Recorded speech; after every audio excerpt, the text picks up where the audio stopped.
गंगा में जलमार्ग परिवहन पर हुआ मंथन। पटना में आयोजित हुई कार्यशाला 4 राज्यों के प्रतिनिधि ने लिया हिस्सा। भारतीय अंतर्देशीय जलमार्ग प्राधिकरण पटना में जलमार्ग विकास परियोजना के तहत गंगा नदी पर जलमार्ग परिवहन के विकास पर एक नीतिगत कार्यशाला का आयोजन किया। इस अंतर मंत्रालयी चर्चा में बिहार, झारखंड, उत्तर प्रदेश और बंगाल के नीति निर्माताओं ने भाग लिया। केंद्रीय जलमार्ग मंत्री सर्बानंद सोनोवाल इनकी अध्यक्षता की। यह कार्यशाला गंगा नदी पर कार्गो और यात्रियों के अंतर्देशीय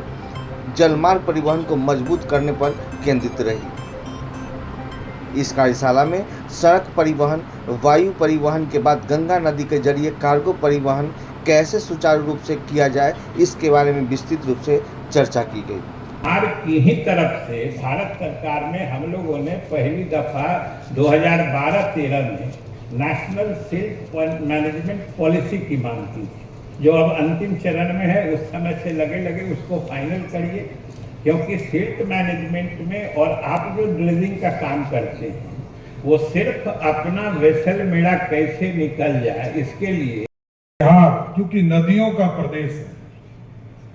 और जिस प्रदेश में अपने कहीं से पानी नहीं निकलता है, या तो नेपाल के तराई से पानी आता है या हिमालय पर्वत से पानी आता है,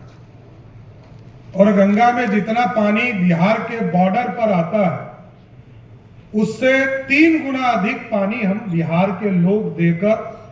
झारखंड और बंगाल को देने का काम करते हैं। माननीय प्रधानमंत्री नरेंद्र मोदी जी ने पिछले 11 साल के अंदर देश में जो भी ट्रांसपोर्टेशन संभव की है, और उन्होंने शुरुआत में हमारी यातायात को बढ़ावा देने के लिए शायद रोड का हो, रेलवे का हो, एयर का हो या जलमार्ग का हो, हर मोड ऑफ ट्रांसपोर्टेशन को आगे बढ़ाने के लिए उन्होंने विशेष रूप से हमें मनोबल दी थी और लक्ष्य दी थी कि without transportation there can not be transformation. और इसलिए पिछले 11 साल के अंदर जो नीतियां प्रस्तुत की गई, जो कार्यक्रम हाथ में ली गई, सभी कार्यक्रम को निष्ठापूर्वक लागू करने के लिए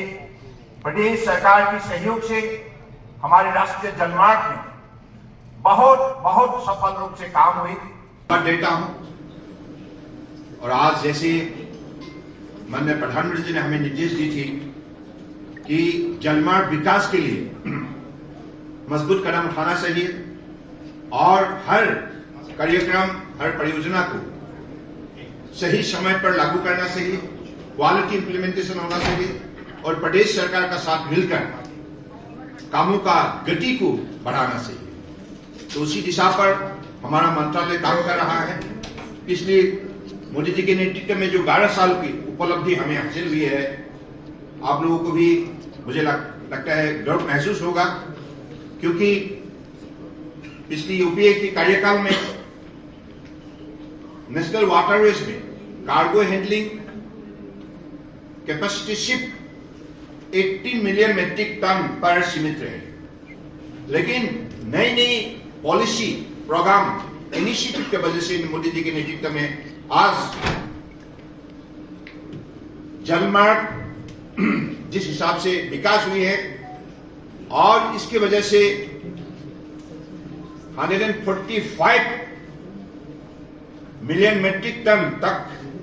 हमारे कार्गो हैंडलिंग कैपेसिटी बढ़ चुका है, यानी कि 700% ग्रोथ। तो इससे साफ यही है कि माननीय प्रधानमंत्री जी ने नेशनल वाटरवेज एक्ट 2016 के जरिए यूपीए कार्यकाल में सिर्फ 5 नेशनल वाटरवेज हुआ करते थे, लेकिन माननीय प्रधानमंत्री जी की मजबूत निर्णय की वजह से और सही कदम की वजह से 5 के बदले 111 तक नेशनल वाटरवेज बने गए, और इनमें से आज 29 हमारे नेशनल वाटरवेज ऑपरेशनल बन चुका है। लगभग ऑपरेशनल उनकी वाटरवेज थे, लेकिन अब 5,500 से अधिक ऑपरेशनल नेशनल वाटरवेज बन चुका है। तो इसलिए जो जलमार्ग में जो विकास हुई है और इस विकास की वजह से आज हर प्रदेश को इससे बहुत बड़ा लाभ मिला है। विशेष रूप से किसान हो, युवा हो, ट्रेडर्स हो, हर वर्गों को अपने अर्थव्यवस्था को मजबूत बनाने के लिए, 2 वक्त का रोटी इज्जत से निकालने के लिए सबको मौका मिला है। तो ऐसा एक माहौल, जिस माहौल के जरिए अगले दिनों में भारत को मोदी जी के नेतृत्व में दुनिया का सबसे मजबूत विकसित देश के हिसाब से हमें निर्माण करना होगा। उसी लक्ष्य प्राप्ति के लिए हर मंत्रालय के नई कदम उन्होंने अपनाया है और उसी हिसाब से पोर्ट शिपिंग वाटरवेज मंत्रालय की तरफ से भी अलग अलग कदम रचना की गई है। और आज आप लोगों ने देखा जैसे आज हमारे सारे प्रदेश के हमारे जो भी प्रतिनिधि रहे, उनकी जो आग्रह है कि बनारस से हल्दिया तक कैसा इंफ्रास्ट्रक्चर फैसिलिटी होना चाहिए, कैसे स्टेट ऑफ आर्ट फैसिलिटी होना चाहिए, इन चीजों को उन्होंने उल्लेख किया। तो उन्हीं की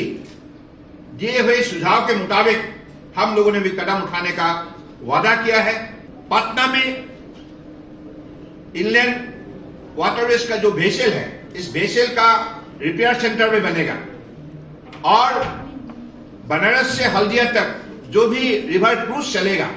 इस रिवर क्रूज का एक बढ़िया रुकने का व्यवस्था हमारे यहाँ पटना में टर्मिनल भी बना जाएगा। तो यानी कि जितना भी व्यवस्था सही है, हमारे गंगा में बसे हुए शक्ति, संपदा और संभावना को विशेष रूप से उजागर करने के लिए, इससे विशेष लाभ लेने के लिए इन चीजों को हमारी तरफ से मान्यता दी जाएगी। क्योंकि परम आदरणीय प्रधानमंत्री जी का जो निर्देश है, वो चाहते हैं कि सारा देश में जितना भी नेशनल वाटरवेज है उनको ऑपरेशनल किया जाए और जनता को सुविधा उपलब्ध किया जाए। तो मुझे लगता है कि निश्चित रूप से हमारी सबके लिए बड़े गर्व की बात है कि